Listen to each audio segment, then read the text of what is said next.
नमस्कार साथियों, मैं मनीष कुमार शर्मा स्वागत करता हूं आपका एक बार फिर यादविन स्मार्ट क्लासेस पर, जिस पर आप मेरे साथ में यूपीएसआई 2025 को टारगेट करते हुए जीके की क्लास पढ़ रहे हैं। तो दोस्तों, आपको पता ही है कि यूपी पुलिस के लिए ओटीआर भी स्टार्ट हो चुके हैं और यूपी पुलिस में बहुत जल्द 30,000 वैकेंसी देखने को मिलेंगी। और ये बात अभी हाल ही में आपको मालूम पड़ी होगी न्यूज़ के माध्यम से। और अगर आपको ये मालूम पड़ चुका है तो आपको अब तैयारी करना स्टार्ट कर देना चाहिए और अपनी प्रिपरेशन पर ध्यान देना चाहिए। और इसी प्रिपरेशन पर ध्यान देने के लिए हम लोगों के द्वारा यहाँ पे सीरीज चलाई जा रही है, जहाँ से आपको पता चलेगा किस तरह से क्वेश्चंस आते हैं, जहाँ से आपको पता चलेगा कैसे क्वेश्चंस पूछे जाते हैं, जहाँ से आपको मालूम पड़ेगा कि कैसे कैसे क्वेश्चन कौन कौन से टॉपिक से और कितने टॉपिक से आते हैं। इसी वजह से ये सीरीज आपके लिए इंपॉर्टेंट बनती है। फिर इसके बाद में सबसे इंपॉर्टेंट, आपने प्रीवियस ईयर पेपर को समझ लिया, इसके बाद में आपको पढ़ना होगा कंसेप्ट को, आपको पढ़ना होगा थ्योरी को। और आपको थ्योरी और कंसेप्ट को समझने के बाद में उसके प्रैक्टिस पेपर लगाने होंगे। तब जाकर आप जब प्रैक्टिस करते हैं तब जाकर आप एक एग्जाम को क्वालिफाई करने के लिए आगे बढ़ते हैं। तो इसी वजह से कह रहा हूं कि सबसे पहला स्टेप आपका प्रीवियस पेपर को देखना है, प्रीवियस पेपर को एनालाइज करना है, उसको समझना है और उसके क्वेश्चंस को लगाना है। और ये सीरीज आपके लिए इसी वजह से फायदेमंद रहने वाली है। बाकी आपको बता दूं कि केवल जीके नहीं, आपके जो भी क्वेश्चंस पूछे जाते हैं, जो भी सब्जेक्ट से क्वेश्चन पूछे जाते हैं, वो सारे सब्जेक्ट क्वेश्चन आपको यहाँ पे समझ में आ रहे होंगे। सबसे पहला आपको क्या है, रीजनिंग की क्लासेस दी जाती हैं जो सुबह 7 बजे स्टार्ट होती है। और 7 बजे आप रीजनिंग को बहुत अच्छे तरीके से समझ सकते हैं, क्योंकि आपको भी पता है कि बोनस अंक अगर पाने हैं तो आपको रीजनिंग आना चाहिए। इसी के अलावा जीके की अगर मैं तो ये कहता हूं कि बाकी जितने भी सब्जेक्ट हैं, चाहे वो मैथ्स हो, चाहे हिंदी हो, चाहे वो रीजनिंग हो, सब ध्यान देते हैं। लेकिन आपको उस सब्जेक्ट पर सबसे ज़्यादा ध्यान देना चाहिए जिस सब्जेक्ट पर लोग कम ध्यान देते हैं, यानी जहां कंपटीशन कम मिलेगा। क्योंकि जीके से आपके जो क्वेश्चन सही हुए, मुझे लगता है वो आपको बहुत ज़्यादा बोनस अंक के रूप में आपको मिलने वाले हैं। ठीक है, तो इसी वजह से आप 12:30 बजे मेरे साथ में जुड़ सकते हैं जीके की क्लास में, जो कि रोजाना रहती है सोमवार से लेकर शनिवार तक। इसके बाद जो क्लास रहती है वो आपकी मैथ्स की रहती है और शाम को क्लास होती है वो 8 बजे होती है। 8 बजे के बाद में आपको जुड़ना है 9 बजे, क्योंकि 9 बजे आपको मिलती है हिंदी की क्लासेस, जो कि राज बहादुर सर के द्वारा ली जाती हैं। तो आपको समझ में आ गया होगा कि इतनी जहां पर क्लासेस जो चल रही हैं, ये क्लास आपके यूपीएसआई को टारगेट करने के लिए, यूपीएसआई को क्वालिफाई करने के लिए और यूपीएसआई को समझने के लिए कैसे क्वेश्चन पूछे जाते हैं, सभी चीजें आपको यहां पर प्रोवाइड की जा रही हैं। और अगर आपको ये सब चीजें प्रोवाइड की जा रही हैं तो क्यों ना आपको पढ़ा जाए, क्यों ना इन चीजों को पढ़ने पर कोशिश की जाए। यहां पर आपकी अगर एज है, आपको अगर यूपीएसआई पढ़ना है तो आप यहां से स्टार्ट कर सकते हैं। स्टार्ट करने के बाद में फिर क्या करना है, आपको एक बैच पर भी ध्यान देना होगा और वो बैच है आपका चाणक्य बैच। और इस चाणक्य बैच में खासियत क्या है कि यहाँ पे आपको कंसेप्ट क्लियर होंगे, यहाँ पे आपको थ्योरी समझाई जाएगी, आपको यहाँ पे बताया जाएगा क्वेश्चंस कैसे पूछे जाते हैं, क्वेश्चंस पूछने का तरीका क्या होता है, क्वेश्चन कैसे, एक्सपेक्टेड क्वेश्चन कहाँ से बनते हैं। तो ये सारी चीजों को आप समझेंगे कहाँ पर, इन सारी चीजों को आप चाणक्य बैच में समझेंगे। और ये चाणक्य बैच आपके लिए बहुत फायदेमंद रहने वाला है, क्योंकि यहां पर ये बनाया ही इसी वजह से गया है कि यूपीएसआई इससे क्वालिफाई हो जाए, आपके वर्दी, आपके शरीर पर आपके पास में वर्दी हो। यहां पर इसको बनाने का तरीका रहा है कि हमने यहां पे यूपीएसआई के जितने क्वेश्चंस रहे हैं उनको एनालाइज करने के बाद में यहां पे पढ़ाना स्टार्ट किया है। यानी कैसे क्वेश्चन जो आए हैं वहीं से आपके टॉपिक, वहीं से आपका सिलेबस बनाया है और उसी आधार पर हमने पढ़ाना स्टार्ट किया है। सबसे बड़ी बात, गाइडेंस। क्योंकि जब आपका उम्मीद खत्म हो रही होती है कि अब नहीं हो पाएगा, तब आपको चाहिए होता है एक सजेशन या फिर आपको चाहिए होता है गाइडेंस। वो गाइडेंस हम प्रोवाइड करेंगे। यानी आप जिस टीचर के टॉपिक में कमजोर दिख रहे हैं, वहां से आपको क्या मिल जाएगा, वहां से आपको गाइडेंस मिलेगा उस टीचर के माध्यम से।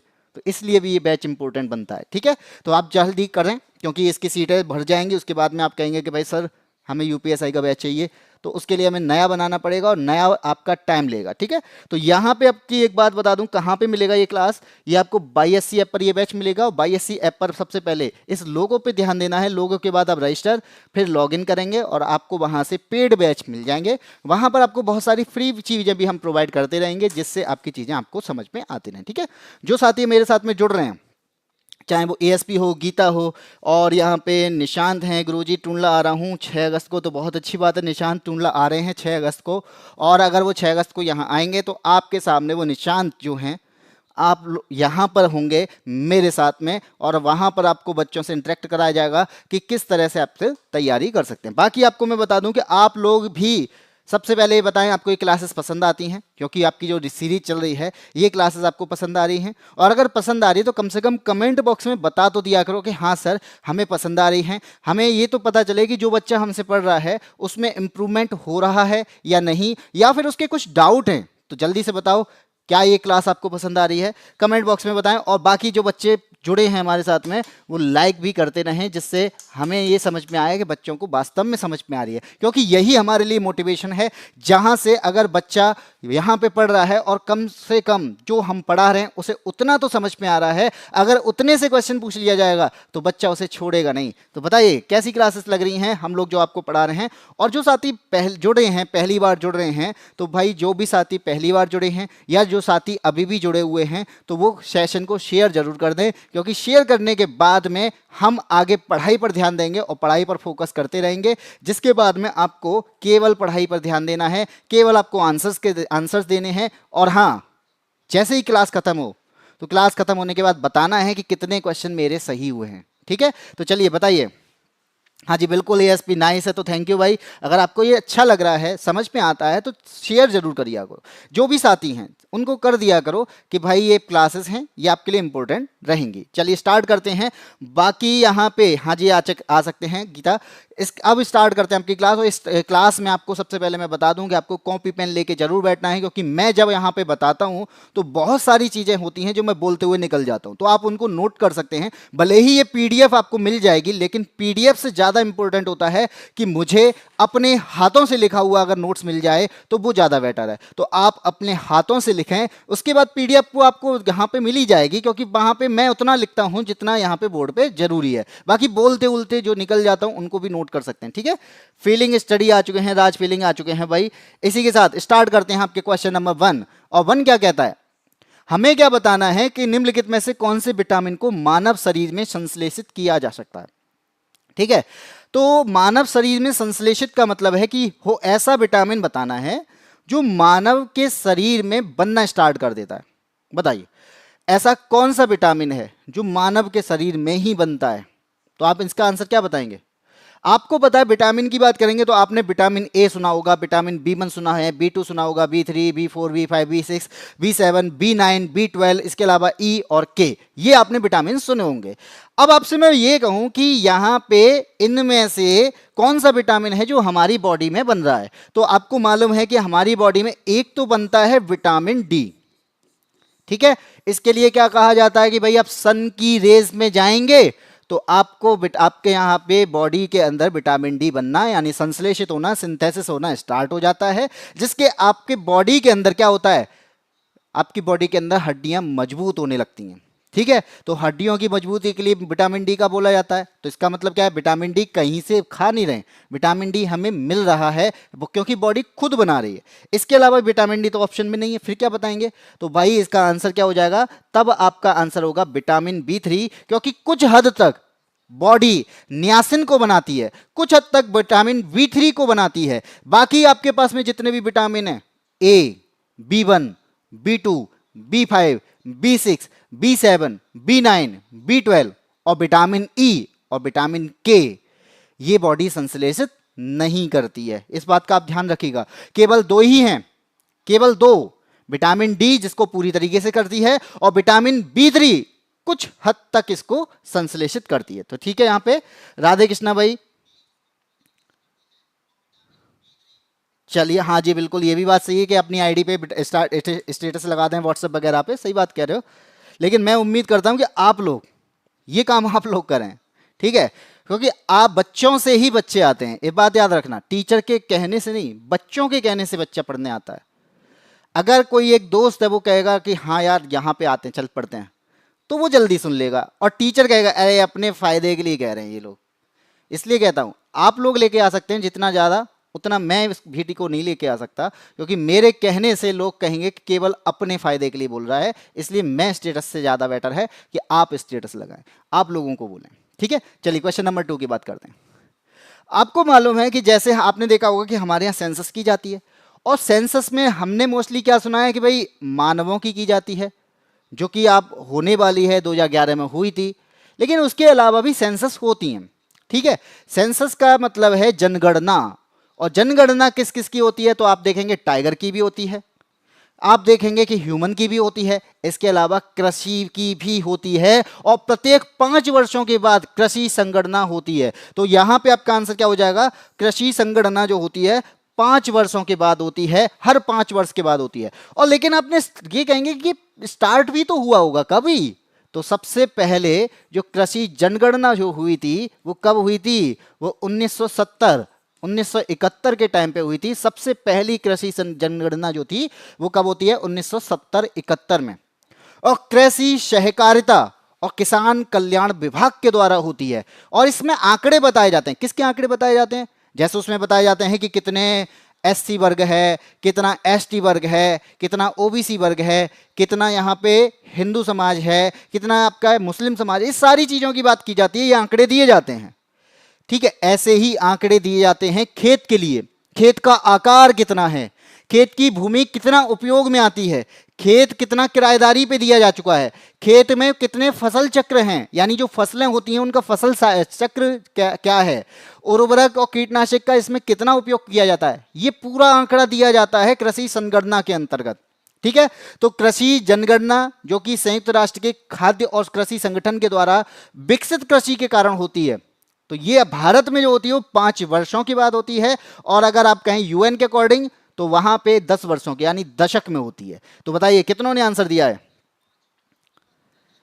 विटामिन बी3, हाँ वो तो विटामिन पुराना हो गया। राज ने बताया है 5 वर्ष, स्टडी बता रही हैं 5 वर्ष, और राज फिर बता रहे हैं हाँ जी 1977-71 में स्टार्ट हुई थी। और याद रखना किसान कल्याण विभाग के द्वारा, ये भी बात आपको याद रखनी है, ठीक है। चलिए आगे बढ़ते हैं, क्वेश्चन नंबर आता है 3rd।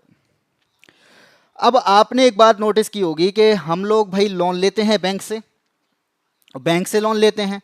अब बैंक से लोन लेने के टाइम पे होता क्या है, उसकी इंटरेस्ट आती है, ठीक। कभी आप देख ये भी नोटिस करते होंगे बैंक किससे लोन लेता है, तो बैंक लेता है आरबीआई से लोन लेता है। तो ऐसी स्थिति में इनकी इंटरेस्ट को कोई ना कोई ऐसा होगा जो बताता होगा कि आपको इतनी इंटरेस्ट पे पैसा लेना है, और आप बाहर वाले को यानी किसी कस्टमर को कितनी इंटरेस्ट पे पैसा देंगे। तो ये सारी चीजें जो होती हैं ये आपकी मॉनेटरी पॉलिसी के अंतर्गत आती हैं, मौद्रिक नीति के अंतर्गत आती हैं।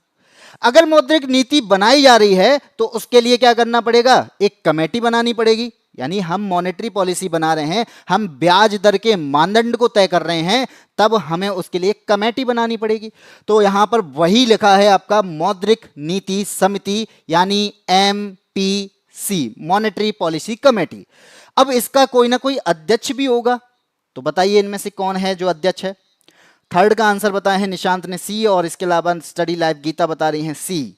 इसका आंसर जो होगा वो क्या बता रहे हैं, भारतीय रिजर्व बैंक के गवर्नर, जो कि बिल्कुल सही है। और यहां पे निशांत का और इसके अलावा गीता का बिल्कुल सही आंसर है, क्योंकि यहां याद रखना मॉनेटरी पॉलिसी का जो यहां पे अध्यक्ष होता है वो आरबीआई का गवर्नर होता है, और यहीं से इस कमेटी के माध्यम से जो ब्याज दर के मानदंड तय किए जाते हैं, मुद्रास्फीति का लक्ष्य प्राप्त किया जाता है, वित्तीय स्थिरता बताई जाती है, और इसका अलावा ऋण का पर्याप्त प्रवाह, यानी आप पैसों का जो प्रवाह देखते हैं, ये जो है प्रवाह, पैसों का जो फ्लो देखते हैं, ये सारी चीजें किसके अंतर्गत तय की जाती हैं, मॉनेटरी पॉलिसी कमेटी के तहत। और आपको यह भी पता होना चाहिए मॉनेटरी पॉलिसी कमेटी के सदस्यों की संख्या पूछी जाएगी तो आपका आंसर हो जाएगा 6 सदस्य होते हैं, और 6 सदस्य में से भी ये डिवाइड होते हैं 3-3 में। 3 तो आरबीआई के होंगे, 3 कौन होंगे, आरबीआई के, रिजर्व बैंक ऑफ इंडिया से, और 3 केंद्र सरकार के द्वारा नामित होते हैं, यानी केंद्र सरकार के द्वारा यहां पे 3 सदस्य बनाए जाते हैं। और आपसे अगर मैं ये पूछूं कि गवर्नर की बात आई है, तो बताओ आरबीआई के गवर्नर प्रेजेंट टाइम में कौन है। किसका आंसर आ रहा भाई, जल्दी बताना, आरबीआई के प्रेजेंट टाइम में गवर्नर कौन है। प्रिंस ने आंसर दिया है सी, और गीता बता रही हैं भारतीय रिजर्व बैंक के गवर्नर। हाँ जी गीता, तुमने पहले ही आंसर दे दिया था, मैंने पहले ही देख लिया था।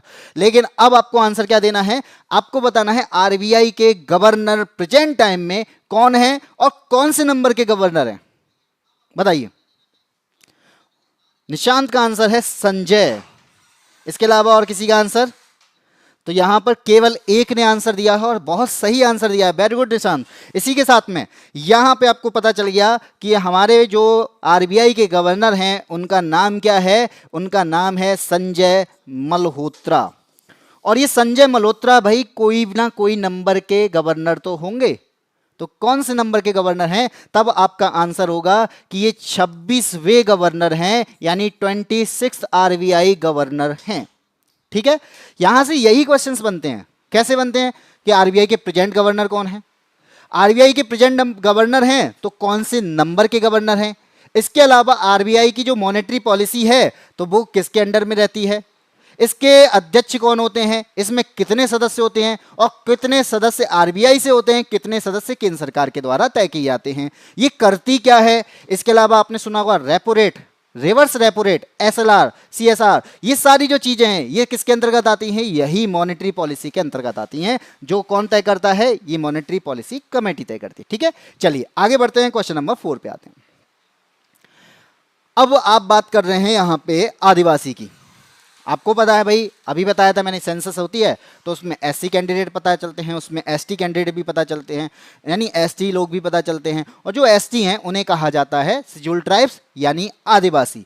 और यहां पर पूछा जा रहा है कि एक आदिवासी है जिसे बिरहोर कहा जाता है, बिरहोर वन्य आदिवासी, जो परंपरागत रूप से खानाबदोश है। और खानाबदोश का मतलब है घुमंतू है, खाने की तलाश में रहता है। तो यहां पर ऐसी आदिवासी हैं जो इनका नाम है बिरहोर।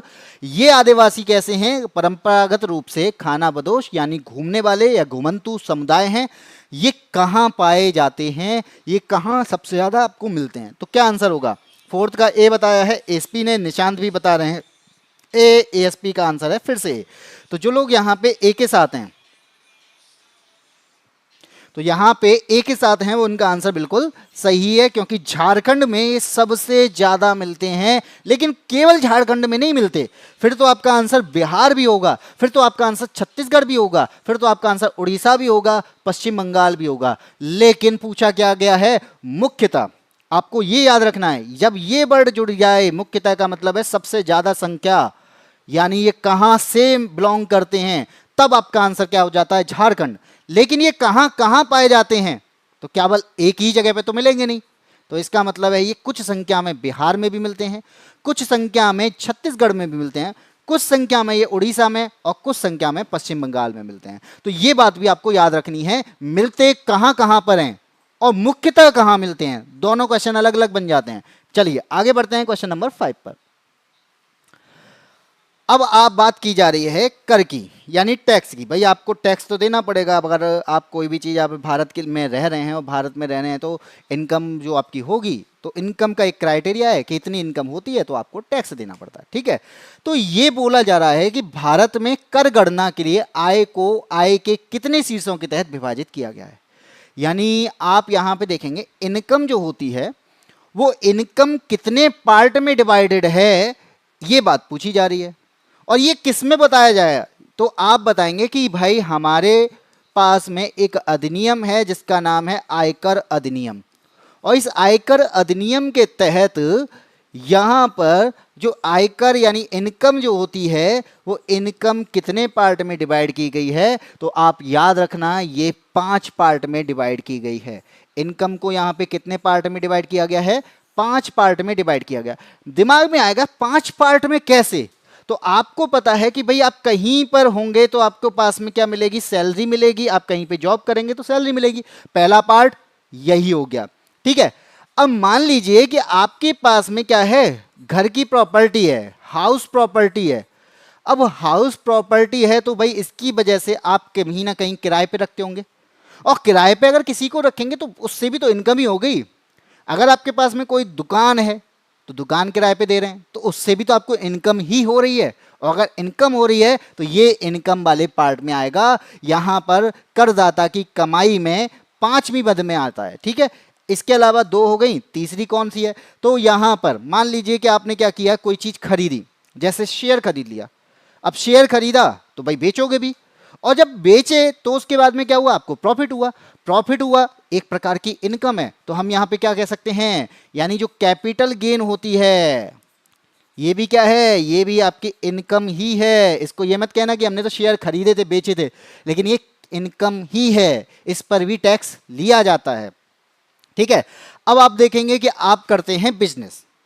अब बिजनेस में करेंगे तो बिजनेस करेंगे तो उसमें प्रॉफिट होगा, और प्रॉफिट होगा तो इसका मतलब है कि आपके पास में क्या हो रही है, इनकम हो रही है। किसमें, बिजनेस में। तो यहां पर ये भी किसका पार्ट है, ये भी आपका पार्ट हो जाएगा इनकम का।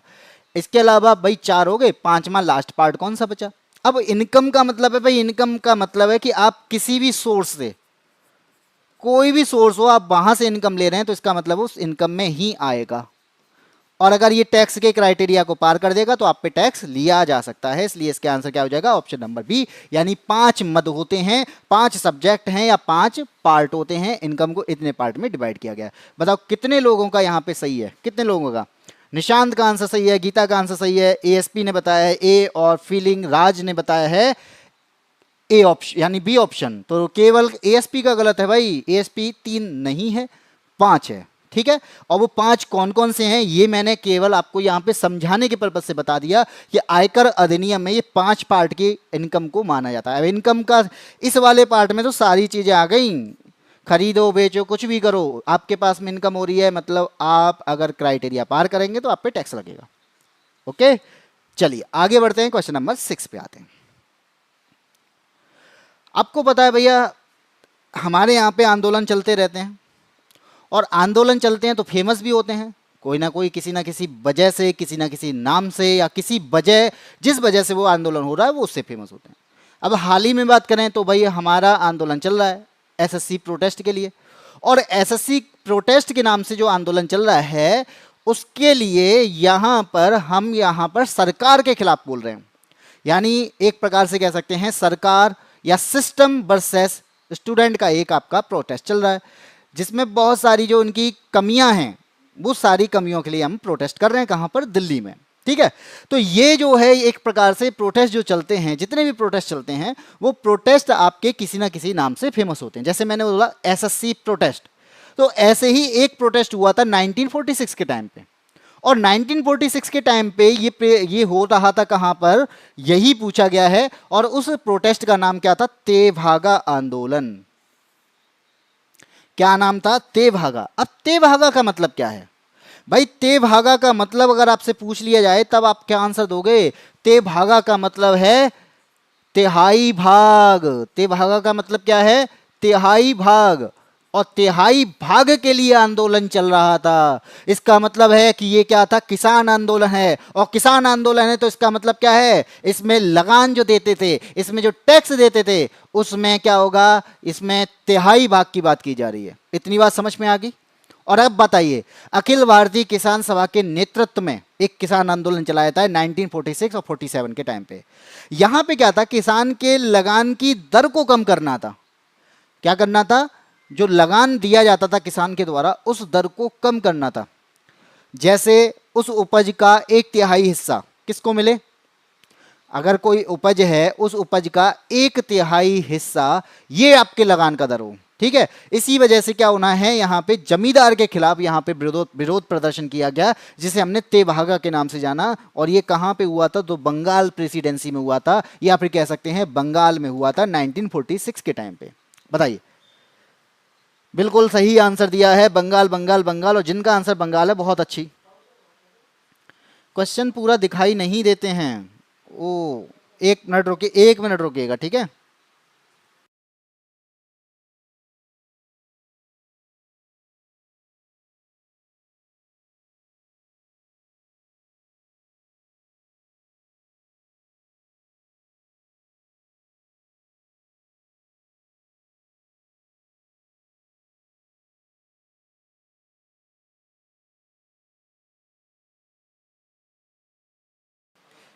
क्वेश्चन नंबर 7 की बात करते हैं, और क्वेश्चन नंबर 7 क्या कहता है, इनमें से किसको ईंधन सेल कहा जाता है। अब क्वेश्चन दिखाई दे रहा होगा पूरा, तो पूछा जा रहा है कि इनमें से किसको ईंधन सेल कहा जाता है। तो ईंधन सेल क्या होता है, सबसे पहले आपके माइंड में आएगा ईंधन सेल क्या होता है, तब आप क्या बताओगे। ईंधन सेल की जब बात आती है तो यहां पर बोला क्या जाता है कि जो ईंधन ऑक्सीकरण एजेंट की रासायनिक और विद्युत ऊर्जा को परिवर्तित कर देगा, मतलब ईंधन को मिलाया जाए और ऑक्सीकरण एजेंट को मिलाया जाए तो दोनों की वजह से जो केमिकल एनर्जी है उसको हम क्या करेंगे, उसको हम विद्युत एनर्जी में परिवर्तित करेंगे। ठीक है, इतनी बात समझ में आ गई। तो केमिकल को क्या करना है, केमिकल एनर्जी को कन्वर्ट करना है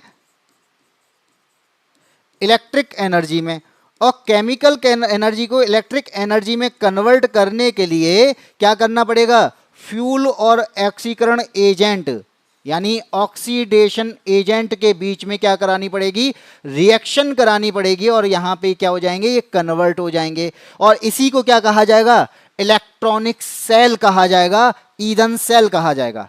तो यहां पे मैंने क्या बताया, ऑक्सीजन, भाई एक बताओ ऑक्सीडेशन कब होगा, जब ऑक्सीजन होगी। तो यहां पर क्या होना आएगा, आणविक ऑक्सीजन, इसका आंसर हो जाएगा ऑप्शन नंबर सी हो जाएगा।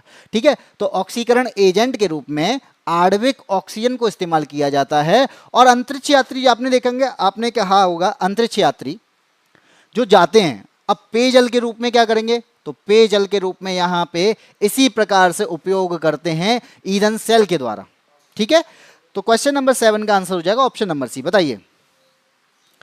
हाँ जी, देखो निशांत भी कह रहे हैं लाइक कर दिया करो भाई, जितने भी साथी जुड़ा करें। अगर आपको पसंद आता है, आपको लगता है कि हाँ हम लोग बहुत अच्छे तरीके से आपको समझाने की कोशिश कर रहे हैं, तो भाई आप लाइक करने में क्या जा रहा है, एक अंगूठा दबाने क्या जा रहा है, ठीक है, लाइक कर दिया करो।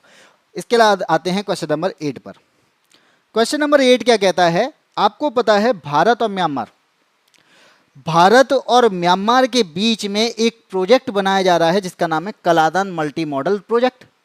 और ये कलादान मल्टी मॉडल प्रोजेक्ट जो है वो इनमें से कौन सा है, यानी किसको जोड़ रहा है, कलादान मल्टी मॉडल प्रोजेक्ट क्या ये पोर्ट का प्रोजेक्ट है, या फिर ये सड़क का प्रोजेक्ट है, या फिर दोनों का प्रोजेक्ट है, ये बात पूछी जा रही है यहां पे। सबसे पहले क्या है, कलादान क्या है, तो याद रखना एक प्रोजेक्ट हम बना रहे हैं भारत और म्यांमार के बीच में, और वहां पर यानी म्यांमार के साइड में एक नदी है जिसका नाम है कलादान नदी। तो यहां पर इस नाम के आने का मतलब क्या है, यानी कलादान नदी से ही कलादान प्रोजेक्ट बना है। ठीक है, अब कलादान नदी पर आपको एक पोर्ट मिलेगा जिसका नाम है सितवे। क्या नाम है, सितवे, यानी पोर्ट की बात आ गई, तो पोर्ट की बात चलो मान लेते हैं। अब सितवे से ये कहां जाएगा, सितवे से जाएगा ये पलेतवा तक, ये सितवे से लेकर पलेतवा तक क्या जा रहे हैं, पोर्ट के माध्यम से चीजों को लेके जाएगा। अब पोर्ट के माध्यम से कहां उतारेगा, पोर्ट के माध्यम से तो पोर्ट पे उतार देगा। फिर क्या करेंगे, तो फिर करेंगे हम सड़क का यूज, तो यहां पर सड़क मार्ग का भी यूज होगा, इसलिए इसका आंसर क्या हो जाएगा, फर्स्ट और सेकंड दोनों हो जाएंगे। ठीक है, तो आप यहां पे क्या कहेंगे कि भारत ने एक पॉलिसी बनाई थी एक्ट ईस्ट पॉलिसी, और एक्ट ईस्ट पॉलिसी का मतलब है कि जैसे आप भारत की बात करेंगे तो भारत का मैप अगर आप देखें तो इस तरीके से आपको भारत का मैप दिखता है। ठीक है,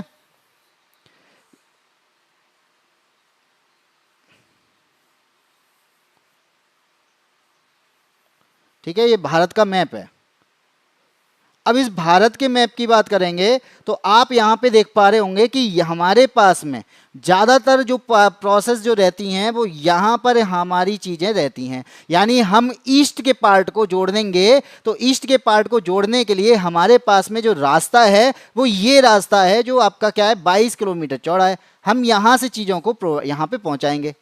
तो क्या किया जाए, इसके अलावा और क्या किया जाए कि हम यहाँ पे नॉर्थ ईस्ट से कनेक्ट रहें।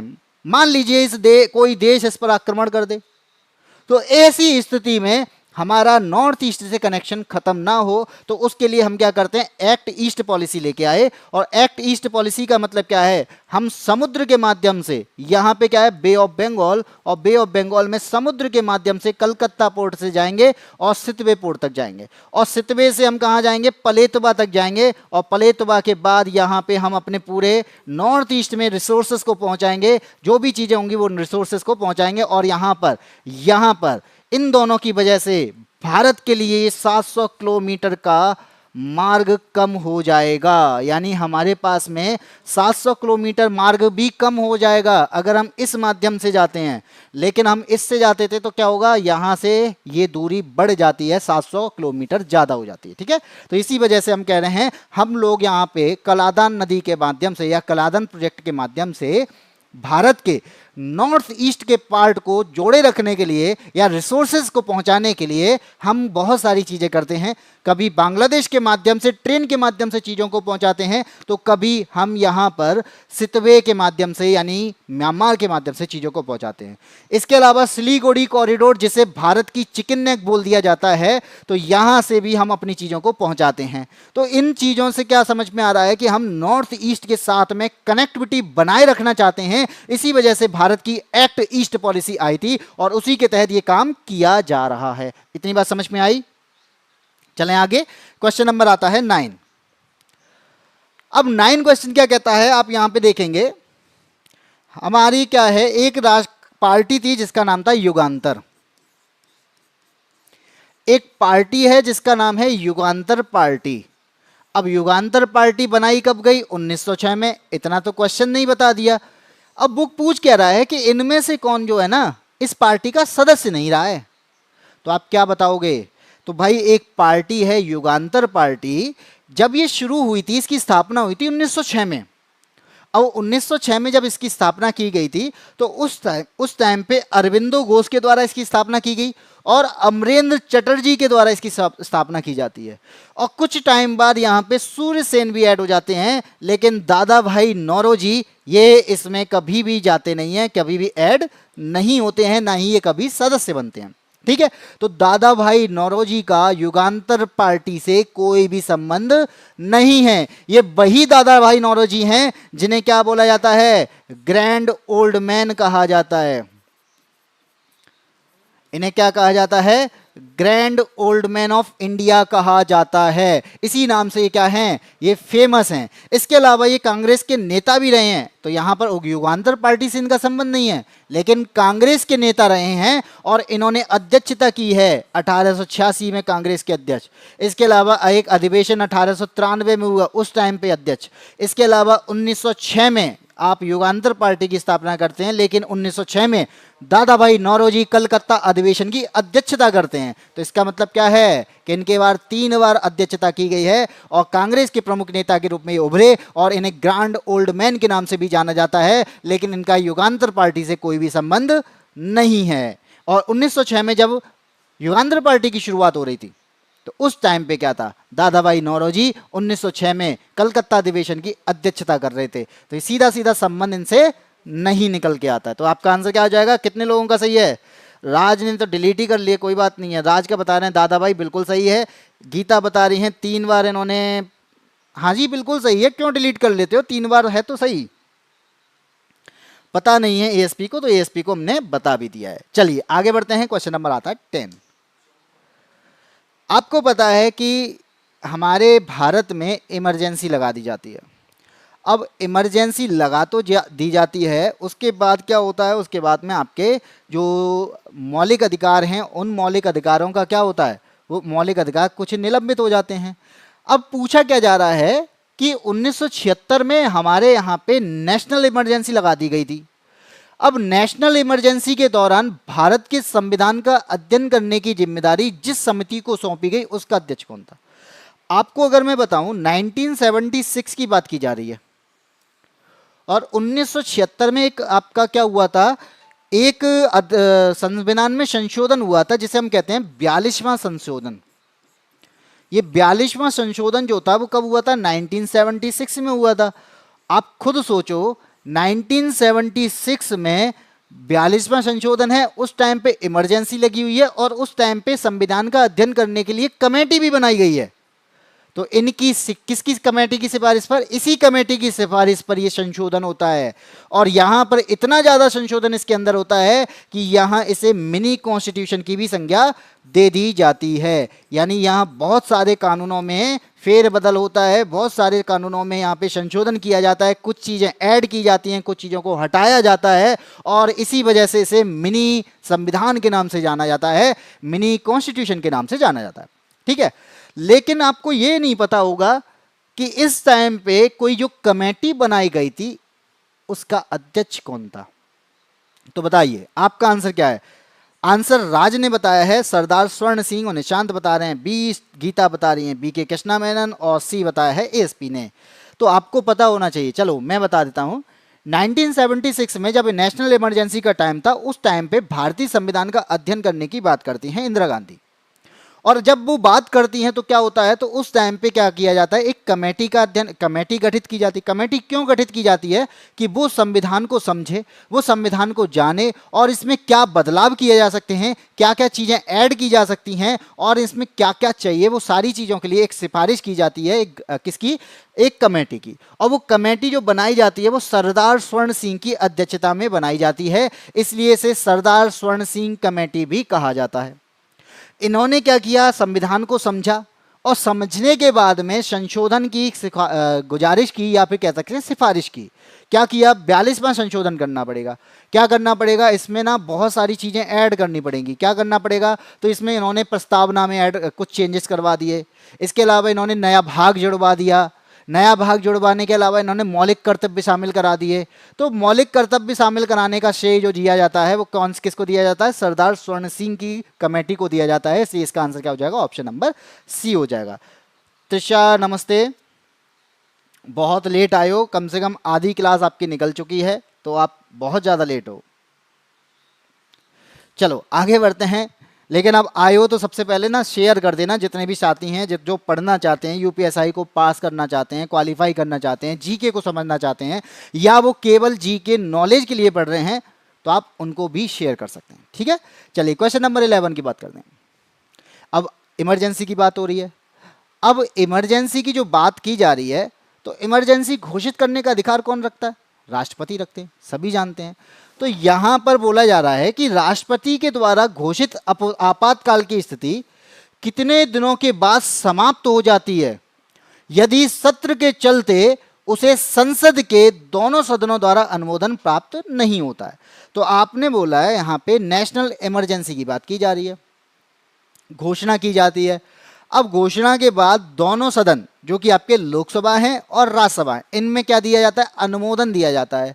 अब यहां पे अगर इन दोनों के द्वारा अनुमोदन प्राप्त नहीं होता है, तब क्या किया जाएगा, क्या वो नेशनल इमरजेंसी रहेगी या फिर क्या होगा, उसका टाइम बढ़ा दिया जाएगा या वो खत्म कर दी जाएगी।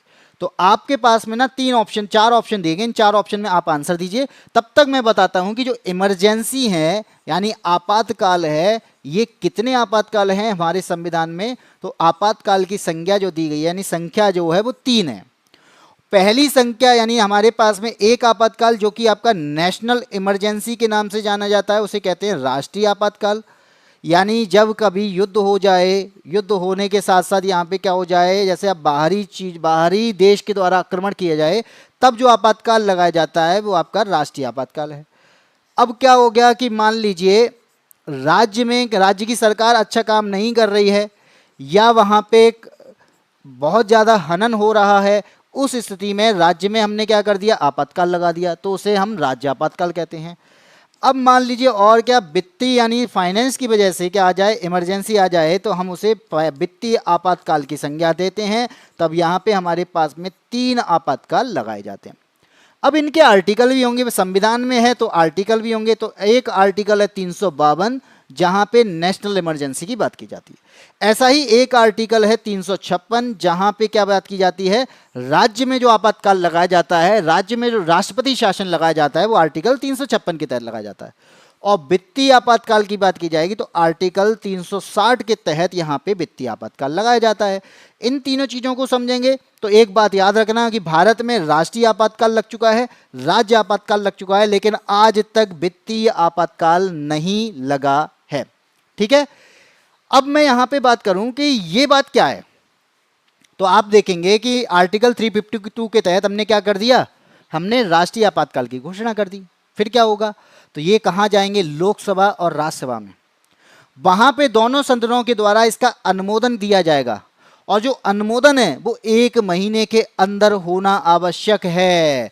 यानी अगर 1 महीने तक अनुमोदन नहीं मिलता है तो आपातकाल क्या हो जाएगा, समाप्त हो जाएगा।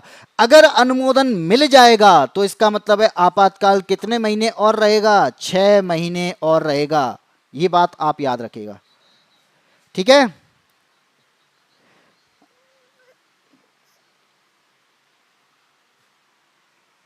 चलो ठीक है, क्वेश्चन नंबर 12 की बात करते हैं।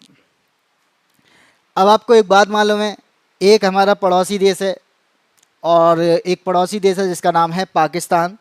और ये पाकिस्तान क्या करता है, अपनी नापाक हरकतें हमें दिखाता रहता है। और जब नापाक हरकतें दिखाता है, जब भारत उस पर आंख दिखा देता है तो फिर शांत हो जाता है और भागता फिरता है यूएन के पास, यूएसए के पास या किसी और देश के पास में। तो यहाँ पर भी ऐसा ही होता है। एक बार हम युद्ध लड़े इससे 1971 में। 1971 के टाइम में हम भारत के साथ यानी पाकिस्तान के साथ में युद्ध लड़ते हैं। अब युद्ध के दौरान क्या होता है, आपको एक बात पता हो कि जो बांग्लादेश बना है इस टाइम पे, वो कभी ईस्टर्न पाकिस्तान हुआ करता था।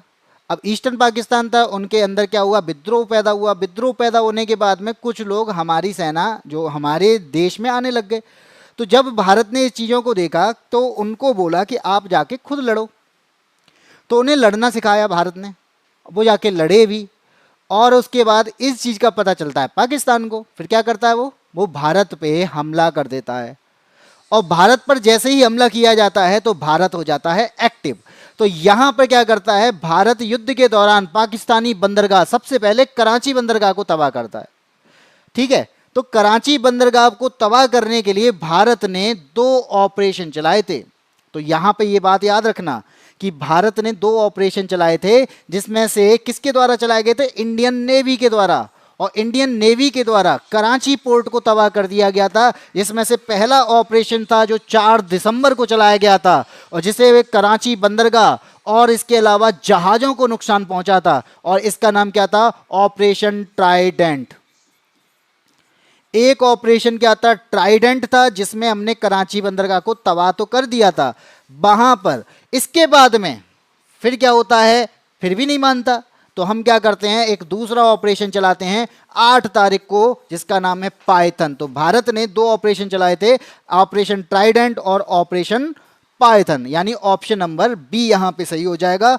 ट्राइडेंट जो चलाया गया था वो 4 दिसंबर को चलाया गया था, और इसी वजह से आप एक बात नोट और कर लेना, इसी 4 दिसंबर को हम नेवी डे मनाते हैं। क्यों? क्योंकि यहां पे क्या हुआ था, हमने पाकिस्तान के कराची पोर्ट को तबाह कर दिया था। किसने किया था, नेवी ने किया था। इसी वजह से 4 दिसंबर को नेवी डे के नाम से जाना जाता है। ये बात आपको समझ में आई। और 1971 में एक नया देश भी बन के आ गया था, जो ईस्टर्न पाकिस्तान हुआ करता था, वहां आज बांग्लादेश देखने को मिलता है। तो बांग्लादेश बनाने वाला कौन है, भारत है, ठीक है। तो बताइए आंसर कितनों ने दिया है, 12 का तुक्का दे चुके हैं यानी एएसपी, और 12 का ए बताया है राज ने, त्रिशा बता रही है बी, गीता ने बताया है बी। और जो लोग बी बता रहे हैं बहुत सही आंसर दे रहे हैं। इसका मतलब है कि पाकिस्तान की सारी न्यूज़ इनके पास रहती है, पाकिस्तान से रिलेटेड अगर कोई चीज़ आती है तो ये सारी चीज़ें इनको जानकारी रहती है। यानी अगर इनसे ऑपरेशन सिंदूर की बात की जाएगी तो ऑपरेशन सिंदूर से रिलेटेड चीज़ें जो है वो इन्हें पता होंगी। और इसके अलावा ऑपरेशन विजय की बात की जाए, जो कि आपको यहाँ पे दिख रहा है, ऑपरेशन पराक्रम की बात की जाए, ऑपरेशन महादेव की बात की जाए, ऑपरेशन मेघदूत की बात की जाए, ये सारे ऑपरेशन जो हैं ये पाकिस्तान के खिलाफ चलाए गए ऑपरेशन हैं, ठीक है। चलो आगे बात करते हैं, अगले पर आते हैं, क्वेश्चन नंबर 13 पे। अब मान लीजिए कि आपने यहाँ पे देखा कि हमारे यहाँ पे कोर्ट है, बिल्कुल है। अब कोर्ट है तो हाई कोर्ट भी है, सुप्रीम कोर्ट भी है। अब कोर्ट हैं तो यहाँ पे जज भी चुने जाएंगे, यहाँ पे वकील भी होंगे, और यहाँ पे क्या होंगे, चीफ भी होंगे उनके, यानी जज में कोई ना कोई एक मुख्य होगा। तो यहां पर भी यही बात की जा रही है कि भारत के सर्वोच्च न्यायालय, जिसे हम सुप्रीम कोर्ट ऑफ इंडिया कहते हैं, इसमें राष्ट्रपति के द्वारा मुख्य न्यायाधीश चुने जाते हैं। बिल्कुल सही बात है, राष्ट्रपति के द्वारा मुख्य न्यायाधीश चुने जाते हैं। और जो न्यायाधीश बनते हैं और भी होते हैं, वो भी वही राष्ट्रपति के द्वारा चुने जाते हैं। तो यहां पर पूछा जा रहा है उनकी संख्या क्या है, तो आप संख्या को बताइए, तब तक मैं आपको बताता हूं क्या, तब तक यहां पे मैं बताऊंगा कि सुप्रीम कोर्ट जो है वो आर्टिकल 124 के द्वारा गठित होता है।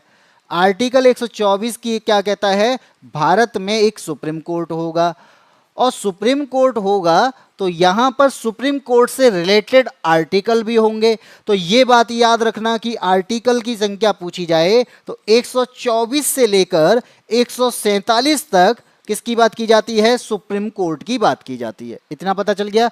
लेकिन सुप्रीम कोर्ट बना कब था? ये तो आर्टिकल की बात आ गई। अगर आप गठन की बात कर रहे हैं तो सुप्रीम कोर्ट का गठन भी तो हुआ होगा कभी ना कभी उद्घाटन भी तो हुआ होगा। तब इसका आंसर क्या हो जाएगा?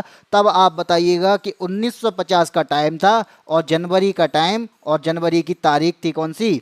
28 जनवरी। इस दिन क्या हुआ? हमने सुप्रीम कोर्ट का क्या कर दिया? गठन कर दिया। भाई आप, हमारे यहाँ होता ही ऐसा है, सुप्रीम कोर्ट तो बनाना ही पड़ेगा। और आपको पता होना चाहिए कि भारत में यहाँ पे जो न्यायाधीशों की संख्या है इनमें से कोई भी सही नहीं है। अब बताओ क्या है? इनमें से कोई सही है? नहीं है। भाई क्यों सही नहीं है? क्योंकि उस टाइम पे जब ये क्वेश्चन पूछा गया था तब जो संख्या थी वो 30 हुआ करती थी। ठीक है, तब जो संख्या थी वो कितनी हुआ करती थी? 30 हुआ करती थी। लेकिन आज के टाइम पे, प्रेजेंट टाइम की अगर मैं बात करूं तो आपको ये पता होना चाहिए कि हमारे पास में 33 तो क्या होते हैं? जज होते हैं, यानी न्यायाधीश होते हैं। और इसके अलावा एक जो होते हैं वो कौन होते हैं? चीफ जस्टिस ऑफ इंडिया होते हैं, यानी मुख्य न्यायाधीश होते हैं। तो इस कॉलेजियम ने के द्वारा कितने जज चुने जाते हैं? 34 संख्या होती है, ये बात याद रखना। 34 में से 33 तो जज होते हैं और एक जो होते हैं वो CJI होते हैं, चीफ जस्टिस ऑफ इंडिया होते हैं। तो जल्दी से बताइए प्रेजेंट टाइम में CJI कौन है? अभी हाल ही में CJI को बनाया गया है, तो उनका नाम क्या है? क्योंकि ये क्वेश्चन पूछा जाता है कि भारत में CJI कौन है, चीफ जस्टिस ऑफ इंडिया कौन है। तो यहां पर आपका आंसर पता होना चाहिए। तब तक हम आते हैं क्वेश्चन नंबर 14 पे। अब आपको एक बात और, चलते हैं क्वेश्चन नंबर 14 की बात करते हैं। और 14 में क्या दिया गया है? अगर आपको विकास करना है, विकास करने के लिए आपके पास में क्या होना चाहिए? कोई ना कोई परिषद होना चाहिए, कोई ना कोई संगठन होना चाहिए। इसका निर्णय लेने के लिए कोई ना कोई कमीशन होना चाहिए। अब अगर कमीशन होगा तो उसका अध्यक्ष भी बनाना पड़ेगा। तो यहां पर डेवलपमेंट की बात की जा रही है और डेवलपमेंट के मामलों पर अगर आपको निर्णय लेना है, आपको विचार विमर्श करना है और यहां पर वो एक सर्वोच्च निकाय के रूप में उससे काम कराना है, तो यहां पर आपके पास में इन चारों में से कोई ना कोई आयोग, कोई ना कोई परिषद, कोई ना कोई संगठन जरूर होना चाहिए। तो बताइए, विकास के मामलों की बात की जाए, डेवलपमेंट की बात की जाए, तो इस पर निर्णय लेने का अधिकार किसको है? इस पर विचार विमर्श करने का अधिकार किसको है? तो इसमें से आपका आंसर क्या होगा? तो कितनों का आंसर आया है? Option number A, option number A. लेकिन वास्तव में इसका आंसर क्या होने वाला है? ऑप्शन नंबर ए ही होने वाला है, राष्ट्रीय विकास परिषद। यानी राष्ट्रीय विकास परिषद की बात करेंगे जिसे हम क्या कहते हैं? National development commission. ठीक है, NDC। NDC की बात की जाएगी तो इसकी कभी ना कभी तो स्थापना हुई होगी, और अगर स्थापना हुई है तो इसका कोई ना कोई अध्यक्ष भी तो बनेगा। तो याद रखना, इसकी स्थापना जो होती है वो कब होती है? वो 6 अगस्त को होती है। जो 2 दिन बाद इसका क्या होगा? 2 दिन बाद इसका यहाँ पर कोई ना कोई दिन मनाया जाएगा, कोई ना कोई वर्षगांठ मनाई जाएगी। क्यों मनाई जाएगी? क्योंकि 2 दिन बाद 6 अगस्त आने वाली है। तो 6 अगस्त 1952 को स्थापना होती है और इसका जो अध्यक्ष होता है वो कौन होता है? PM। जो PM बात करते हैं ना विकास की, विकास करेंगे, विकास पर निर्णय लेंगे, विकास में विचार विमर्श करेंगे, तो इस विकास की बात करने वाले PM भी इसका अध्यक्ष होते हैं, इसलिए वो विकास की बातें करते हैं।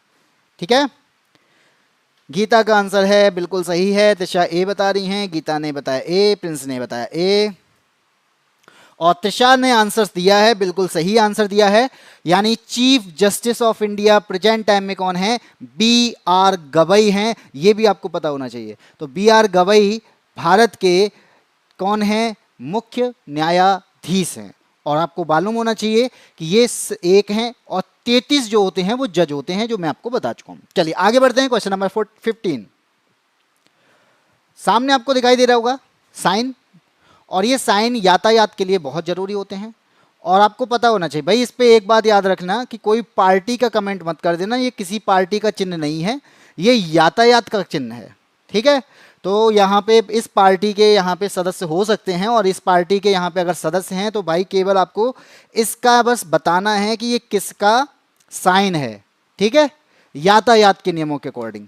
तो यातायात की जब बात करेंगे तो भाई एक क्वेश्चन इसका 100% आपका एसआई में पूछा जा रहा है। जितने भी मैंने सेट कराए हैं सारे सेट में एक ना एक क्वेश्चन आपको यहाँ से मिला होगा।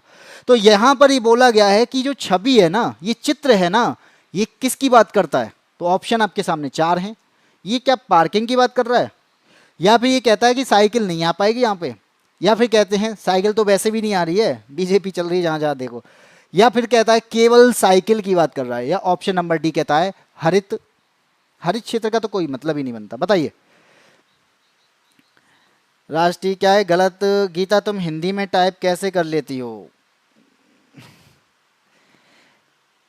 भैया अखिलेश यादव की बात ना करें साइन को देख के, ठीक है, यहाँ पे बात करो कि यूपीएसआई बनना है और अभी बीजेपी की सरकार है, तो बीजेपी की सरकार में इस चिन्ह पे ध्यान मत दो, इस वाले चिन्ह को केवल यातायात के चिन्ह पर लेके जाना है, उसका आंसर देना है। चलो डी आंसर आ रहा है। एएसपी बता रहे हैं भाई कहाँ से डी है, हरित क्षेत्र कैसे हो जाएगा भाई? यहाँ पे मतलब है कि ये जो छवि दर्शाई जा रही है इसका मतलब है कि साइकिल का मार्ग है, यहाँ पे बस केवल साइकिल चलेगी। आपने देखा होगा कि फुटपाथ पर ये साइन कहीं कहीं पे लगा होता है, इसका मतलब है कि साइकिल चलाने के लिए आप इस वाले पाथ का यूज कर सकते हैं। इस पर केवल साइकिल होंगी, ना कि मोटरसाइकिल, ना कि इस पे कोई कार चलेगी, ना ही इस पर कोई अदर वाहन चलेगा। चलेगा तो केवल साइकिल चलेगी, ये साइन इसलिए ये दर्शाता है, ठीक है। सी सी सी अब आ गया ना सबका सी। भाई इतनी देर से आंसर दे रहे थे बी बी ए और डी, डी किस बेस पे आंसर दिया था? हरित क्षेत्र कहां से दिख रहा है? हरित क्षेत्र को दर्शाने के लिए यानी हरा भरा क्षेत्र दर्शाने के लिए आपको साइकिल लगानी पड़ेगी। चलो आगे बढ़ते हैं, क्वेश्चन नंबर 16 पे आते हैं। बोला क्या जा रहा है कि देखो हमने जब संविधान बनाया था तो संविधान बनाने के टाइम पे हमने क्या किया था, हमने सारे देश के संविधान के पढ़ा था, और पढ़ने के बाद में वहां से जो चीजें इंपॉर्टेंट थी या अच्छी थी तो हमने उनको क्या किया, वहां से उठाकर अपने संविधान में रख लिया, ठीक है। तो कहीं कहीं पर हमारे संविधान को कॉपी बोला जाता है, वो इस वजह से बोला जाता है कि हमने सारी दुनिया के संविधान को पढ़ा और उसको हमने जो इम्पोर्टेंट फैक्ट थे, जो इम्पोर्टेंट आपके आर्टिकल थे या इम्पोर्टेंट योजनाएं थी या कोई कर्तव्य थे, तो वो सब चीज़ों को हमने अपने में रखा है। तो किसी ना किसी देश से वो लिए हुए होंगे, तो आपसे यही पूछा जा रहा है कि कौन से भाग जो है ना हमने रूस के संविधान से लिए हैं। तो आप बताओ इनमें से कौन से भाग हमने रूस के संविधान से लिए हैं? पी और आर बताया है राज ने, प्रिंस बता रहे हैं सी, एएसपी बता रहे हैं सी, मोहित कुमार बता रहे हैं डी, और त्रिशा शर्मा दांत दिखा रही हैं, ठीक है। तो यहाँ पे आंसर क्या हो जाएगा? एक बात याद रखना, हमने रूस से क्या लिया? पंचवर्षीय योजनाएं, जो अब नहीं बन रही हैं। जो हम पंचवर्षीय योजना बनाते थे, जो योजना आयोग तैयार करता था, जहां पर 12 पंचवर्षीय योजना हमारी बनी है, उसके बाद में पंचवर्षीय योजना नहीं बनती है। उसका रीजन क्या है? क्योंकि उसकी वजह यह है कि योजना आयोग को ही खत्म कर दिया गया है, उसकी जगह पर नीति आयोग आ चुका है। इसका मतलब है कि पंचवर्षीय योजना हमने कहां से ली? रूस के संविधान से ली। मौलिक कर्तव्य की बात करेंगे तो मौलिक कर्तव्य हमने किससे लिए? रूस के संविधान से लिए। यानी हमारा मौलिक दायित्व जो है वो आर, ये हमारा क्या है? रूस के संविधान से है। यानी हमारा आंसर क्या हो जाएगा? ऑप्शन नंबर सी, केवल पी और आर, ठीक है। हाँ जो भी है, उधार का थैला या कॉपी का कुछ भी बोला जाता है, लेकिन बोला जाता है। अब मैं अगर बताऊं आपको, तो ये जो बोला जा रहा है मौलिक अधिकार हमने किससे ले लिए भाई? मौलिक अधिकार रूस से नहीं लिए, तो किसना किससे लिए होंगे? तो ये याद रखना, ये हमने यूएसए से लिया है। किससे लिया है? अमेरिका से ले रखा है हमने मौलिक अधिकार। जो हमें अधिकार मिले हैं ना, तो वो अधिकारों की बात अमेरिका के संविधान में है, और वही अधिकार हमने अपने में संविधान में कॉपी किया है। इसके अलावा क्या लिया है हमने अमेरिका से? तो प्रस्तावना, जो हमारे संविधान में प्रस्तावना लिखी हुई है, वो कहाँ से ली गई है? वो भी हमने यूएसए से प्राप्त की है। न्यायपालिका की बात करते हैं, वो स्वतंत्र है। किसकी वजह से? यूएसए के संविधान से ली गई है। न्यायिक समीक्षा की बात की जाती है, यूएसए के संविधान से। राष्ट्रपति को हटाने के लिए महाभियोग की संज्ञा दी गई है, या महाभियोग जो लिया गया है ये भी हमने यूएसए से लिया है। उपराष्ट्रपति पद की बात की जाती है, यूएसए से लिया है। इसके अलावा एकल नागरिकता ब्रिटेन से ली है। सीएजी कार्यालय ब्रिटेन से लिया है। द्विसदन ब्रिटेन से लिया है। कानून का नियम ब्रिटेन से लिया है। इसके अलावा संसदीय स्वरूप जो हमारा है ये भी हमारा ब्रिटेन से है। और आपातकाल इमरजेंसी के दौरान मूल अधिकार जो खत्म हो जाते हैं ना, उनका निलंबन हो जाता है ना, वो जर्मनी से ले रखा है। तो ऐसे हमने बहुत सारी चीजें हैं जो अलग अलग देशों से ली है, तब जाकर हमारा पूरा एक संविधान बना हुआ है, जो कि आपका बहुत बड़ा संविधान है। अब बढ़ते हैं आगे, क्वेश्चन नंबर 17। बेटा ये कहता है आपके पास में भाई झीलें तो बहुत हैं, भारत में बहुत सारी झीलें मिलती हैं। और झीलों की बात की जाए तो आप देखोगे हमारे यहाँ पर खारे पानी की झील है, मीठे पानी की झील है, सबसे बड़ी झील है, सबसे लंबी झील है, ऊंची झील है, सारी झीलें हैं। जिसमें से एक झील है जिसे छिछली कहा जाता है या फिर लैगून कहा जाता है। होता क्या है लैगून? क्या है लैगून? तो आप कहेंगे कि भाई जो समुद्र तट होते हैं ना, इस समुद्र तट में क्या होगा, कभी ना कभी पानी जो है समुद्र तट में अंदर यानी तट में अंदर एंटर कर जाता है मुख्य भूमि में। अब इस मुख्य भूमि में एंटर कर गया तो कहीं ना कहीं क्या होगा, कहीं ना कहीं वो किसी ना किसी गड्ढे में जमा हो जाएगा। कुछ पानी जो है वह वापस भी चला जाएगा। और इसके बाद में यहाँ पे क्या हो जाता है, यहाँ पे कोरल क्या कर देते हैं, एक दीवार बना देते हैं, कोरल यहाँ पे मर जाते हैं, जिसके बाद में कैल्शियम कार्बोनेट छोड़कर इसको क्या कर देते हैं, रोक लेते हैं पानी को। तो ऐसे क्षेत्र को, ऐसे पानी को हम लैगून कहते हैं, ऐसी झील को हम लैगून कहते हैं। अब ये लैगून जो हैं वो बोल रहा है कि ऐसा लैगून बताओ जो दुनिया में तो दूसरा है और भारत का सबसे बड़ा है। तो भारत का सबसे बड़ा लैगून क्या है? भारत का सबसे बड़ा लैगून, तो भारत की सबसे बड़ी झील ही भारत का सबसे बड़ा लैगून है, और वो है आपका चिल्का झील, ऑप्शन नंबर डी। कौन सा है? Option number D. निशांत बता रहे हैं ए गलत है, राज बता रहे हैं डी। राज ने चिल्का बताया है, सही है। ए बताया एएसपी ने, चिल्का झील उड़ीसा, गीता का आंसर, प्रिंस का आंसर एक। तो यानी जिन लोगों का आंसर यहाँ पे ए बी और सी है वो गलत है, क्योंकि भारत की सबसे बड़ी झील भी चिल्का है, भारत की सबसे बड़ी खारी झील भी चिल्का है, और यहाँ पर भारत का सबसे बड़ा लैगून भी चिल्का है। बात याद रखना, तीनों क्वेश्चन है, तीनों क्वेश्चन का आंसर क्या है? चिल्का है। आपको यहाँ भी याद रखना है, ये जो सांवर जो झील है ना, ये भारत की सबसे ज्यादा खारी झील है। ज्यादा खारी का मतलब यहाँ पे नमक की मात्रा सबसे ज्यादा है, और नमक की मात्रा सबसे ज्यादा है तो इसका मतलब क्या है? प्रोडक्शन भी ज्यादा होगा, नमक यहाँ पे ज्यादा बनेगा। इसके अलावा पुलिकट झील की बात करते हैं, आंध्र प्रदेश में है। ये भी क्या है? ये एक लैगून है, लेकिन सांवर झील लैगून नहीं है। पेंगोंग त्सो लेक झील लैगून नहीं है। ये कहाँ पर है? लद्दाख में है। और ये क्यों विवादित रहती है? क्योंकि इसका 40% हिस्सा भारत के पास है, या फिर कह सकते हैं 50% है, लेकिन फिर भी हम कहते हैं 60% हिस्सा जो है वो चीन के पास है। ठीक है, 40% भारत में फ्लो करती है, 60% ये चीन में फ्लो करती है। इतना समझ में आ गया? चलें आगे, अगले क्वेश्चन पे आते हैं। क्वेश्चन नंबर आता है 18। आपको पता है कि भाई हमारे यहाँ पे विधानसभा बनती है, राज्यों की बात की जा रही है तो विधानसभा बनती है, लेकिन कुछ राज्य कहते हैं कि अरे भाई आप बताओ, जो केंद्र सरकार है, और इस केंद्र सरकार के पास लोकसभा है और राज्यसभा भी है, यानी इस केंद्र सरकार के पास में एक उच्च सदन है जिसे हम राज्यसभा के नाम से जानते हैं, और एक निम्न सदन है जिसे हम लोकसभा के नाम से जानते हैं। तो भाई राज्यों के पास में ऐसा क्यों नहीं है? तब जवाब आता है कि कुछ राज्यों के पास तो है। तो वो कुछ राज्य कितने हैं? तो भाई हमारे पास में राज्य हैं 6 राज्यों के पास उच्च सदन और निम्न सदन दोनों हैं, और इसी को कहा जाता है द्विसदनी व्यवस्था या द्विसदन। ठीक है, अब आप कहेंगे कि हमने तो विधानसभा ही चुना है, इसके अलावा कौन सा होता है? तो जो विधानसभा है ना वो निम्न सदन होता है, और इसी तरीके से जो विधान परिषद होता है वो उच्च सदन होता है। अब भाई 6 राज्य हैं, तो 6 राज्य हैं कौन से? तो आप बताएंगे पहला राज्य यहाँ पे आंध्र प्रदेश, और दूसरा राज्य मैंने लिखा दिया इसी का पड़ोसी यानी इसी से बना हुआ राज्य तेलंगाना। तेलंगाना के अलावा कोई है तो आप क्या कहेंगे कि हमारा उत्तर प्रदेश जिस पर विधान परिषद और विधानसभा दोनों हैं। इसके अलावा महाराष्ट्र, इसके अलावा कोई है तो कर्नाटक, और कोई है तो वो है आपका बिहार। जम्मू कश्मीर में भी हुआ करती थी, लेकिन प्रेजेंट टाइम में जम्मू कश्मीर में विधान परिषद नहीं है, इसलिए इसका आंसर क्या हो जाएगा, ऑप्शन नंबर सी हो जाएगा।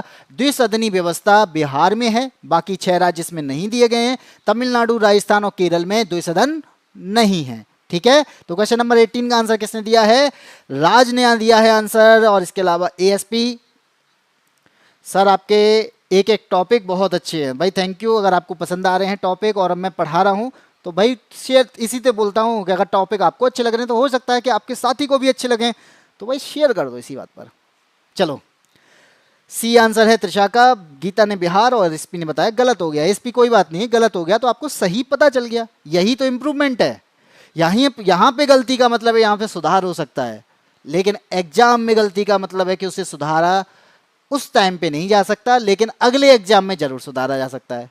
इसलिए कह रहा हूं कि गलती यहां कर लो लेकिन एग्जाम में मत करना, यहां समझ लो लेकिन एग्जाम में मत भूलना, और यहां पर आपको एक्स्ट्रा जो चीजें मिल रही हैं उसे नोट भी कर लो।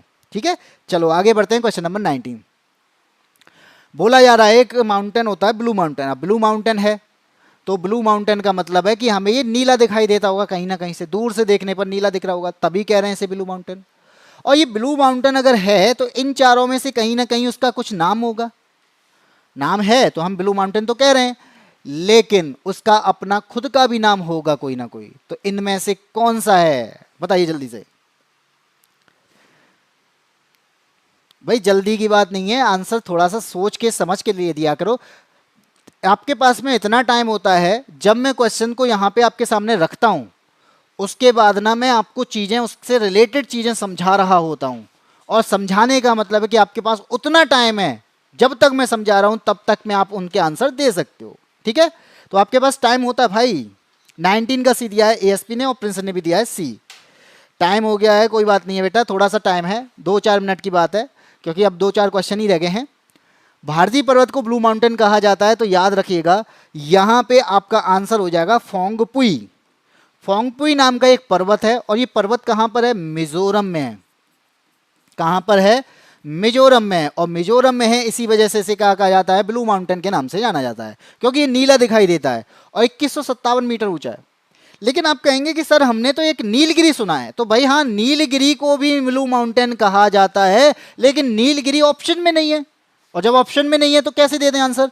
तो इसका मतलब क्या है, नीलगिरी भी ब्लू माउंटेन के नाम से जाना जाता है। और इसकी सर्वोच्च चोटी पूछ ली जाए तो इसकी सर्वोच्च चोटी है डोडा बेटा। और ये कहां पर है, तब आपका आंसर क्या होगा, ये आपका केरल में है, ये आपका कर्नाटक में है, और ये आपका तमिलनाडु में भी है, यानी ये ट्राई जंक्शन पर है। इसलिए यहां पे कहते हैं कि ये ब्लू माउंटेन जो है पश्चिमी घाट और पूर्वी घाट दोनों को जोड़ता है।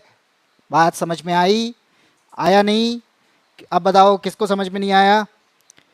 चलिए आगे बढ़ते हैं। क्वेश्चन नंबर 20 देखो, एक्सेल सीट हो या फिर आपके पास में कोई पीडीएफ हो या फिर आपके पास में कोई भी एमएस ऑफिस का कोई भी आप यूज कर रहे हो, कोई भी एक्सटेंशन यूज कर रहे हैं, तो क्या होता है कि हमें मान लीजिए आपके पास में बहुत सारी डिटेल है।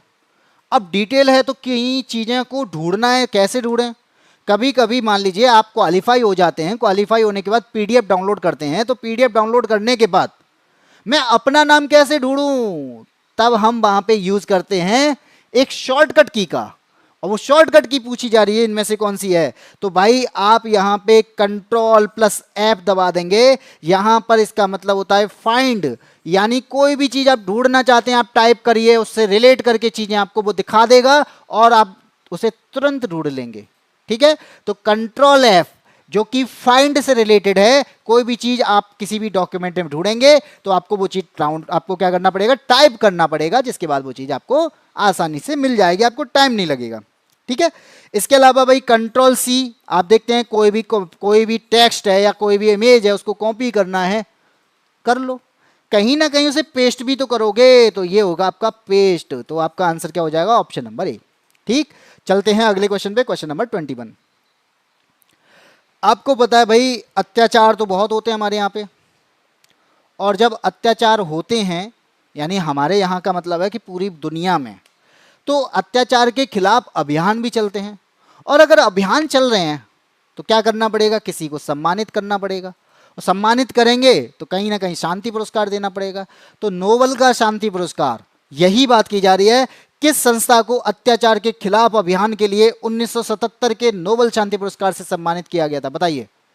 ऐसा यहाँ पे एक आपकी संस्था है जो अत्याचार के खिलाफ यानी मानव अधिकारों की बात करती है, और जब मानव अधिकारों की बात करती है तो इन चारों में से कौन सी है जो मानव अधिकारों की बात करती है, तब आपका आंसर क्या होगा, तब आप कहेंगे कि सर एमनेस्टी इंटरनेशनल है जो कि मानव अधिकारों की बात करती है, और ये इसका हेडक्वार्टर लंदन में है, यानी यूके की संस्था है, अत्याचार के खिलाफ ये अभियान चलाती है, और इसी वजह से इसे 1977 में नोबेल के शांति पुरस्कार से नवाजा गया था। इतनी बात समझ में आ गई। आगे बढ़ते हैं, क्वेश्चन नंबर 22 पे आते हैं। मान लीजिए कि आपने देखा होगा अभी हाल ही में उपराष्ट्रपति ने इस्तीफा दे दिया।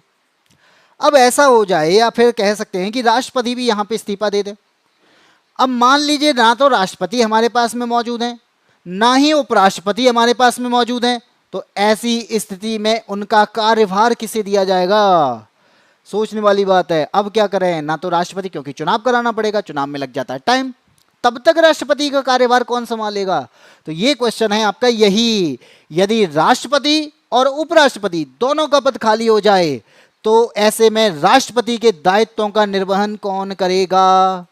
तो आर्टिकल 65 क्या कहता है, अगर राष्ट्रपति का पद किसी की यानी उनकी मृत्यु या उनके इस्तीफे की वजह से या उनको हटाए जाने की वजह से अगर खाली हो जाता है तो इनका जो कार्यभार है, तो यहां पर अगर राष्ट्रपति यहां पे इस्तीफा दे देंगे तो कार्यभार उपराष्ट्रपति संभालेंगे।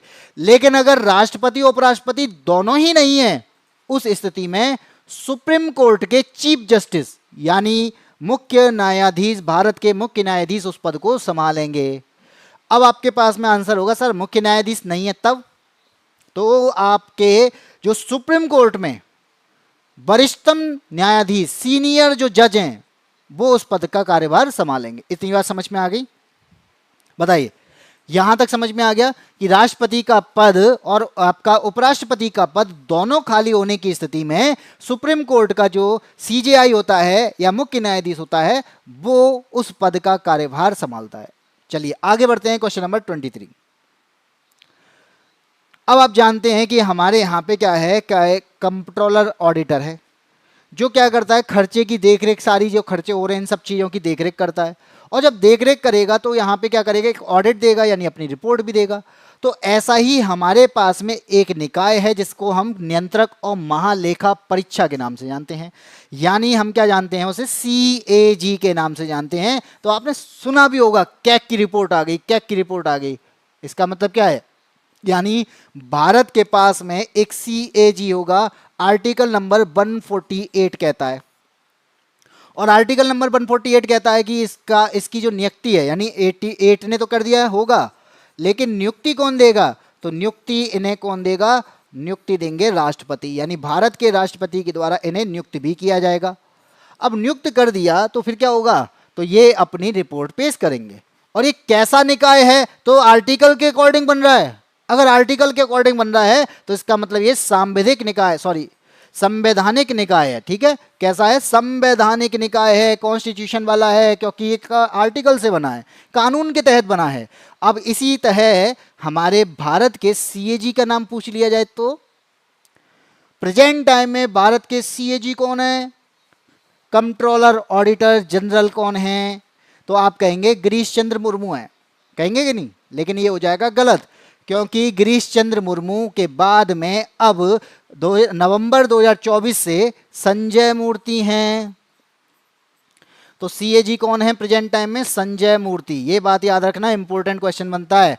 भारत का CAG संजय मूर्ति, क्योंकि गिरीश चंद्र मुर्मू का नाम रट चुका है और अब जो चीजें चेंज होती हैं हम लोग उन चीजों को भूल जाते हैं, इसलिए इनका आंसर क्या हो जाएगा, ऑप्शन नंबर सी होगा संवैधानिक निकाय। इसी के साथ में आज की क्लास में इतना ही। और आपने यहाँ पे देखा होगा कि हम लोगों के द्वारा आपको ये क्वेश्चंस कराए जा रहे हैं जो कि प्रीवियस ईयर क्वेश्चंस हैं, और प्रीवियस ईयर क्वेश्चंस इंपॉर्टेंट बनते हैं। और आपको ये क्लास अच्छी लग रही है तो भाई बता तो दो, कम से कम अच्छी लग रही है तो बोल दो, इतना तो बोल ही सकते हो ना।